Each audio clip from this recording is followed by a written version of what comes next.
नमस्कार दोस्तों, आज के ताज़ा खबरों में आपका बहुत बहुत स्वागत है। आज के इस वीडियो में मैं आपको 7वें चरण का ओपिनियन पोल के बारे में एग्जिट ओपिनियन पोल में आपको बताने वाला हूं, जिससे आप देखकर जान जाएं किस पार्टी का सुपड़ा साफ है और किस पार्टी का जो है यहां पे सबसे ज़्यादा सीटें निकल रही हैं।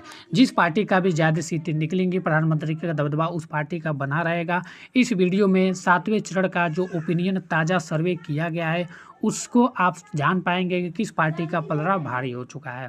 तो दोस्तों 7वें चरण आप वीडियो में बने रहिए, वीडियो का भी स्किप मत करेंगे तो आप देख नहीं पाए जान नहीं पाएंगे किस पार्टी का पलड़ा कितना भारी है। तो दोस्तों मैं इस वीडियो में आपको यहाँ पे जो भी राज्य है, किस राज्य में किस पार्टी का पलड़ा दोस्तों उड़ा दिए मंत्रियों का नींद और मची है खलबली। मैं आपको बता दें कि लोकसभा चुनाव में टोटल 543 सीटों पर जो है चुनाव होने हैं, जिसमें से जिसको ज़्यादा 72 यानी 272 सीटें मिलती है तो उसकी सरकार बन जाएगी। जिस भी पार्टी को 272 सीटें मिल जाती है उसकी सरकार जो है पूर्ण बहुमत से सरकार बन जाएगी। मैं आपको बताता हूं कि सबसे पहले उत्तराखंड के जो ताज़ा सर्वे यहाँ पे किया गया है, जिसमें टोटल 5 सीटें पे जो लड़ाई होनी है।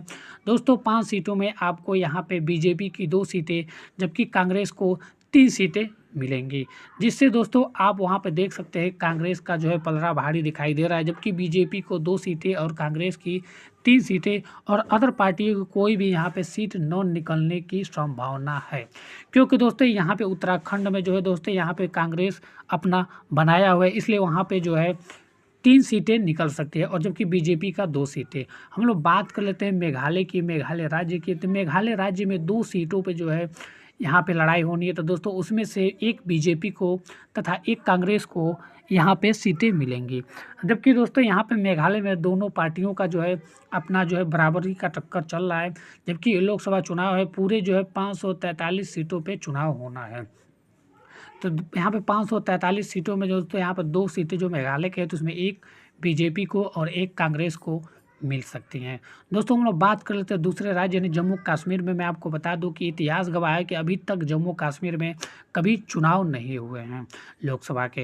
दोस्तों इतिहास में पहली बार हो रहा है कि जम्मू कश्मीर में लोकसभा का चुनाव में पार्टिसिपेट कर रहा है, जिसमें 6 सीटों पर लड़ाई होनी है, जिसमें से वहाँ से बीजेपी को 3 सीटें जबकि कांग्रेस को भी वहाँ से 3 सीटें मिलेंगी।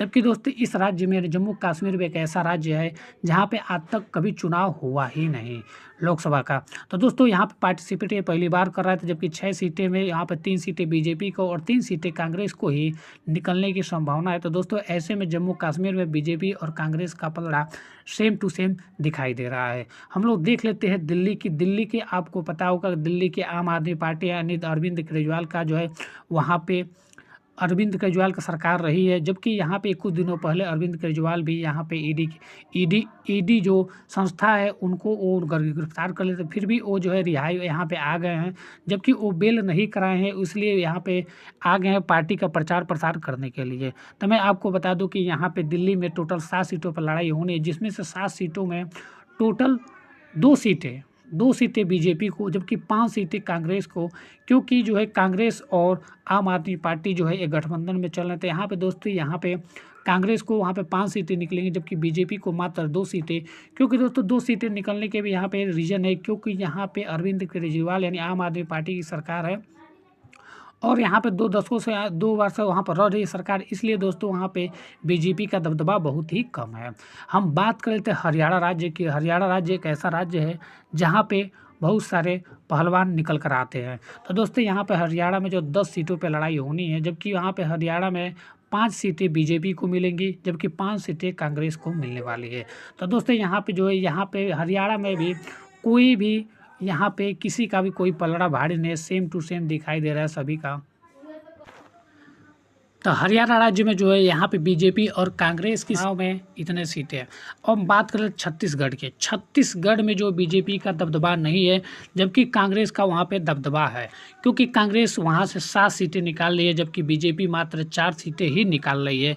तो दोस्तों ऐसे में छत्तीसगढ़ में देखा जा रहा है कि छत्तीसगढ़ में 11 सीटों में 4 सीटें मात्र बीजेपी को, जबकि 4 सीटें बीजेपी को और मात्र 7 सीटें यानी टोटल 7 सीटें कांग्रेस को बढ़त होते दिखाई दे रहे हैं। हम लोग बात कर लेते हैं पंजाब की, जबकि पंजाब में आम आदमी पार्टी की सरकार है। तो ऐसे में जो है यहाँ पे लाजमी है जबकि पंजाब में यहाँ पे इतिहास गवाह है कि पंजाब में आम आदमी पार्टी बहुत ही धाकड़ जो है वहाँ पे इसका जीत हुआ था। मुख्यमंत्री जब विधानसभा का चुनाव हुआ था मुख्यमंत्री के लिए, तो बहुत ही धाकड़ यहाँ पे जीता था मुख्यमंत्री के लिए। तो दोस्तों ऐसे में जो आम आदमी पार्टी का जो है दबदबा पंजाब में रहा है, इसलिए अगर दबदबा पंजाब में आम आदमी पार्टी का है तो कांग्रेस का दबदबा वहाँ भी रहेगा, क्योंकि दोस्तों यहाँ पे ये दोनों पार्टी आपस में सहमत है। तो ऐसे में कांग्रेस के वहाँ से 9 सीटें और बीजेपी को मात्र 4 सीटें ही पंजाब से मिल सकती हैं।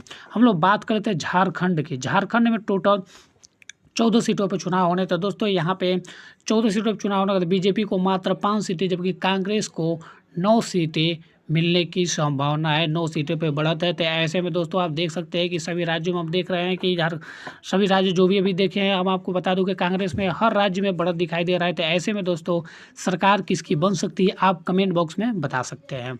हम बात कर लेते हैं असम की। असम में 14 राज्यों में चुनाव होना था दोस्तों, यहाँ पे 14 राज्यों में, तो जिसमें से मात्र 5 सीटें बीजेपी जीत सकती है, जबकि बाकी जो सीटें हैं कांग्रेस के पक्ष में जाने वाली हैं। तो दोस्तों ऐसे में भी लोकसभा चुनाव में जो 543 सीटों में चुनाव होने थे दोस्तों, ऐसे में कांग्रेस को यहाँ से भी नई सीटें मिल सकती है, यानी यहाँ से भी कांग्रेस का बढ़त दिखाई दे रहा है। हम लोग बात करें तेलंगाना के। तेलंगाना में टोटल 17 सीटों पे चुनाव होने थे दोस्तों, यहाँ पे बीजेपी को मात्र 5 सीटें, जबकि कांग्रेस को 12 सीटें मिल सकती हैं। तो दोस्तों ऐसे में जो कांग्रेस को 12 सीटें, यानी इस राज्य में भी जो है कांग्रेस का बढ़त होता दिखाई दे रहा है। तो ऐसे में दोस्तों सरकार बन सकती है कांग्रेस की। आपकी क्या राय है? आप इस सर्वे के माध्यम से क्या आप जानना चाहते हैं, आप यहाँ पर कमेंट बॉक्स में बोल सकते हैं। हम बात करें तो दूसरा यानी केरल के। तो केरल में टोटल 20 सीटों पे जो है चुनाव होना है, कुछ चरणों में हो चुके हैं।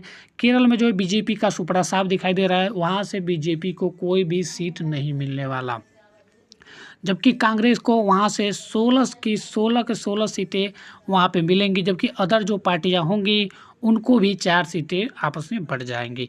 जबकि यहाँ पे केरल में कांग्रेस का दबदबा हमको दिखाई दे रहा है सर्वे के माध्यम से, ताज़ा सर्वे के माध्यम से, ज़मीनी सर्वे किया गया है। यहाँ पे बीजेपी का केरल में सुपड़ा साफ होते नज़र आ रहा है। तो ऐसे में जो है बीजेपी की सरकार बनने की संभावना हमको कमी दिखाई दे रही है। आप कमेंट बॉक्स में बता सकते हैं। हम बात कर लेते हैं ऐसे में बात करते हैं उड़ीसा की। तो उड़ीसा में टोटल 21 सीटों यानी 21 सीटों पे जो है लड़ाई होनी है। तो वहाँ पे उड़ीसा में ना ही बीजेपी का दबदबा है, ना ही कांग्रेस का दबदबा है, वहाँ पे जो अदर पार्टी है उनका दबदबा है। तो ऐसे में देख सकते हैं कि वहाँ पे बीजेपी का 3 सीटें और कांग्रेस का भी 3 ही सीटें, यानी उड़ीसा में इन दोनों पार्टियों का आपस में जो है सीटें बराबर हो सकती हैं। तो ऐसे में अदर जो पार्टियाँ होंगी वहाँ पे 15 सीटें उन लोगों के पक्ष में जाने वाली है। तो दोस्तों ऐसे में जो है यहाँ पे ना बीजेपी का दबदबा रहेगा, ना ही कांग्रेस का दबदबा रहेगा। उड़ीसा में अदर पार्टियाँ होंगी उनकी दबदबा रहेगा। हम बात करें तो राजस्थान की। राजस्थान एक ऐसा राज्य है जहाँ पे आप देख सकते हैं कि वहाँ पे 25 सीटों पे लड़ाई होनी है। तो दोस्तों 25 सीटों में बीजेपी को 12 सीटें, जबकि कांग्रेस को 13 सीटें मिल सकती हैं। जबकि यहाँ पे दोस्तों ये जो चुनाव हो रहा है चरणों में, जो कि 7वां चरण होने जा रहा है, अब मैं आपको बता दूं कि ये तो समय ही बताएगा कि किसकी सरकार बनेगी और किसकी सुपड़ा साफ होगा। तो वहाँ पे राजस्थान में बीजेपी को 12 सीटें, जबकि कांग्रेस को 13 सीटें। राजस्थान में देख सकते हैं कि कांग्रेस को 13 सीटें यानी 13 सीटों से बढ़त होते दिखाई दे रहा है। यहाँ पे कांग्रेस का जो है बढ़त होते दिखाई दे रहा है। बात कर लेते हैं क्या पता चलता है। बिल्कुल एकदम ताज़ा 7वें चरण के एकदम ताज़ा सर्वे ओपिनियन पोल है, जिससे आपको क्या पता चलता है कमेंट बॉक्स में आप बता सकते हैं। आप किस राज्य से बिलोंग करते हैं, आप कमेंट बॉक्स में बता सकते हैं, ताकि हम जान सकें कि हमारे वीडियो किस किस राज्य के लोग देखते हैं। तो दोस्तों ऐसे में जो एकदम सटीक ताज़ा ज़मीनी सर्वे करने के बाद ये पता चला है कि 7वें चरण में ये चीज़ें होने वाली है। तो दोस्तों ऐसे में आपकी क्या राय है, आप कमेंट बॉक्स में ज़रूर बता सकते हैं। और आप किस राज्य से बिलोंग करते हैं आप ये भी बता सकते हैं, ताकि हमको पता चल सके। और आपको ऐसे ही एग्जिट पोल यहाँ पर जाने के लिए आप चैनल को सब्सक्राइब भी कर सकते हैं। तब तक के लिए हम मिलते हैं नेक्स्ट वीडियो में। तब तक के लिए जय हिंद, बाय बाय।